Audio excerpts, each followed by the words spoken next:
तेलंगाना के health director Srinivas Rao ने रियासत में ओमिक्रॉन के 8 केसेस की तस्दीक कर दी है।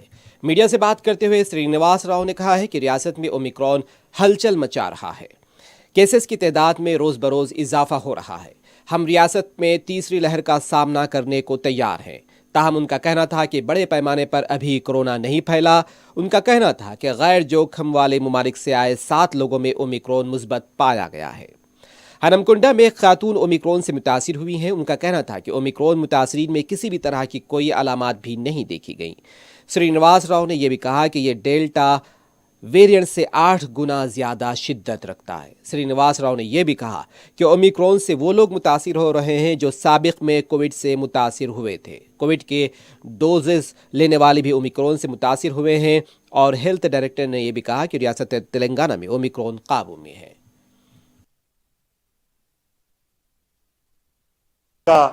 మన తెలంగాణ రాష్ట్రంలో మీకు తెలుసు కోవిడ్ పరిస్థితి పూర్తి అదుపులో ఉంది. టెస్టుల సంఖ్యలో కానీ లేదా కేసుల సంఖ్యలో కానీ ఎక్కడా కానీ పెరుగుదల కనిపించట్లేదు. రాష్ట్రంలో అన్ని ప్రాంతాల్లో కూడా కేసులు చాలా తక్కువ సంఖ్యలో నమోదవుతున్నాయి. ఇకపోతే ఏదైతే కొత్తగా గత నెల రోజుల నుంచి ఇబ్బంది పెడుతున్న ఒమిక్రాన్ వేరియంట్ ఏదైతుందో ఈ వేరియంట్కి సంబంధించి ఇప్పటివరకు మన తెలంగాణ రాష్ట్రంలో మొత్తం 8 కేసెస్ రిపోర్ట్ అవ్వడం జరిగింది ఒమిక్రాన్ పాజిటివ్గా.